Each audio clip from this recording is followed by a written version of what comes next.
ഇതാണ് നമ്മുടെ വണ്ടി. ഞാൻ മുന്നേ ഒരു ഷോർട്സ് ഇട്ടിട്ടുണ്ടായിരുന്നു എൻ്റെ വണ്ടിക്ക് കിട്ടിയ 8ൻ്റെ പണിയെന്നും പറഞ്ഞ്. അതിനകത്ത് പറഞ്ഞിട്ടുണ്ടായിരുന്നു എൻ്റെ വണ്ടിക്ക് ഒരു പ്രശ്നമുണ്ട്, സ്റ്റാർട്ടാവുന്നില്ല, ഓണാവുന്നില്ല, എൻ്റെ കരിഞ്ഞ നാറ്റമൊക്കെ വന്നിട്ടുണ്ടായിരുന്നു. അതുകൊണ്ട് തന്നെ പിന്നെ അതിന് ശേഷം വണ്ടി ഓണാവുന്നില്ല എന്നൊക്കെ പറഞ്ഞു. സംഭവം വേറൊന്നുമില്ല, ഇതിൻ്റെ റെഗുലേറ്റർ കത്തിപ്പോയതായിരുന്നു. റെഗുലേറ്റർ കാര്യങ്ങളൊക്കെ ഞാൻ മാറ്റിയിട്ടുണ്ട്. ഷോറൂമിൽ സർവീസും കഴിഞ്ഞു. ഇതിൻ്റെ പിന്നെ ചെയിനും സോക്കറ്റും ഞാൻ മാറ്റിയിട്ടുണ്ട്, സ്പ്രോക്കറ്റ്. ഓക്കെ, അപ്പോൾ ബജാജിൻ്റെ തന്നെ നോർമൽ ചെയിനാണ് ഇട്ടിരിക്കുന്നത്. പിന്നെ നമ്മുടെ ബ്രാസിനെ ഇട്ടില്ലെന്നേ ഉള്ളൂ. കാരണം എന്നെ സംബന്ധിച്ച് ഞാൻ മിക്ക ദിവസവും വണ്ടി എടുക്കുന്ന ഒരാളായതുകൊണ്ട് തന്നെ നോർമൽ ചെയിൻ ഇട്ടാലും ചെയിൻ തുരുമ്പ് പിടിക്കത്തൊന്നുമില്ല. പിന്നെ കാണാനൊരു ഭംഗിയുണ്ട്. പിന്നെ സൗണ്ട് കുറവാണെന്നൊക്കെ പറയുന്നു.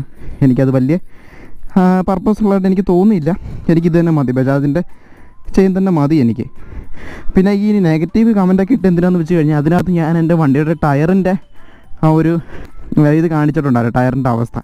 അത് മാക്സിമം ഞാനങ്ങ് ഉപയോഗിച്ചു. വണ്ടി അതിൻ്റെ പരിപ്പിളക്കി കളഞ്ഞു, എനിക്ക് ഓടിക്കാൻ അറിയത്തില്ല എന്നൊക്കെ പറഞ്ഞ് ഒരുപാട് നെഗറ്റീവ് കമൻറ്റൊക്കെ വരുന്നുണ്ടായിരുന്നു. ഇതാണ് എൻ്റെ വണ്ടിയുടെ പുതിയ